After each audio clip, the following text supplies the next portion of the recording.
We are days away from the Qatar 2022 FIFA World Cup final match, and Vivo, the official smartphone sponsor for the World Cup, is releasing yet another smartphone this December. This time round, it's the high-spec and nice-looking vivo Y35. This phone has a total of up to 16GB of RAM and is powered by a Qualcomm Snapdragon 680 4G CPU. What else does it have? Hello there, my name is Dominic and today I'll be unboxing and reviewing the vivo Y35. The price of this smartphone is 29,999 Kenya shillings. Let's see what this price gets you with a very quick unboxing first. The vivo Y35 comes with a free clear phone case that fits the phone perfectly. The other accessories include some paperwork, earphones, USB cable, SIM ejector tool, and finally a big 44-watt flash charger. The screen guard comes already installed on the display. This is the Dawn Gold version of the Y35, the other one being agate black. The phone has this glimmering golden color with some green glimmer also coming through when the light hits the phone at certain angles. This back cover is made of plastic and is very smooth to the touch. There's no need of constantly wiping fingerprints on the back cover since it's a fingerprint-proof surface.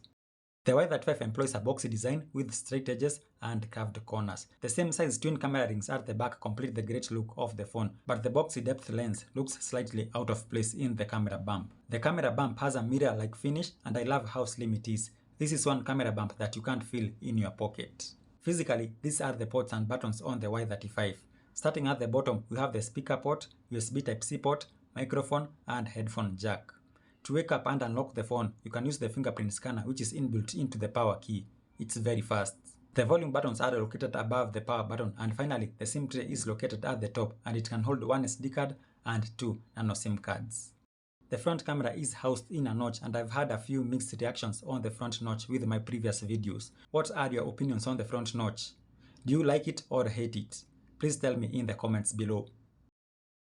The display is a 6.5-inch or 167.2mm Full HD Plus LCD display with a 2408 by 1080 screen resolution. It's very bright even in direct sunlight. You can easily read text in direct sunlight on this phone. The animations are smoother because of the high 90Hz refresh rate. For better performance, I left my setting to Smart Switch, which selects the refresh rate according to actual usage. By doing this, I get both the advantage of a smoother and more refined dynamic display when required, as well as save on battery consumption when it's not needed. I had mentioned of 16GB of RAM at the beginning of this video. The official 8GB of RAM can be extended up to 16GB by using the extended RAM feature. This uses part of the storage as RAM, and the maximum and only choice of ROM allowed is 8GB.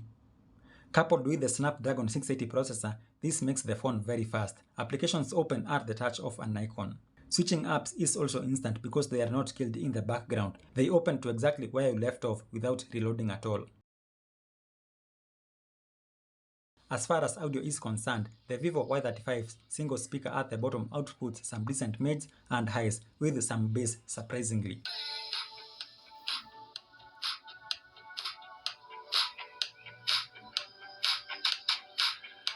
This phone has an audio booster that further increases the overall volume of the phone. To activate it, you need to press and hold the volume button.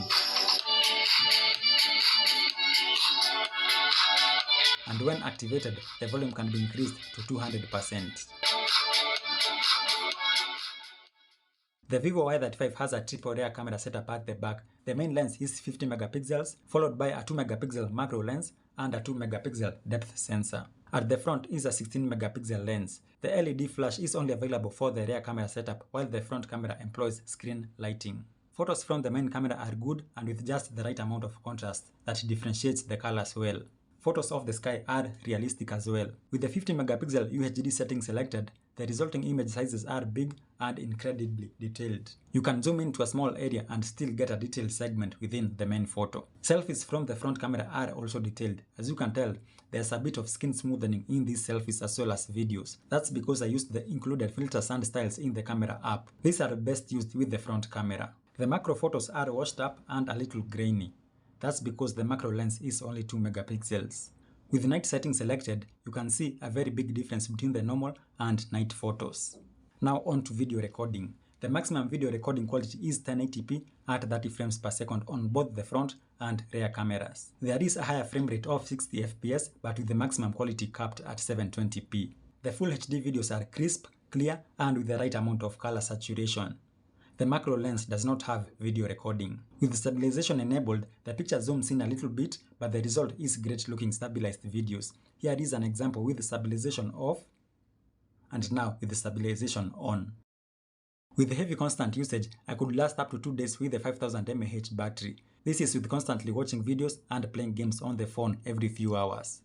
Charging the phone is also very fast with the 44-watt flash charger. I conducted a charging experiment recently and I got 20% in only 10 minutes and 55% after half an hour. That is very impressive because the experiment was done from 0% charge. I will post a link to the full charging experiment in the video description as well as the pinned comment. In conclusion, the vivo Y35 is a great looking performance phone with excellent camera qualities. It's great for everyday use and the perfect phone for taking photos and shooting videos in any situation. Gaming on this phone is also fast and without any lag thanks to the Snapdragon 680 processor as well as up to 16GB of RAM. The only thing I will change if I were in the position to change is to increase the phone storage from 128 to 256GB.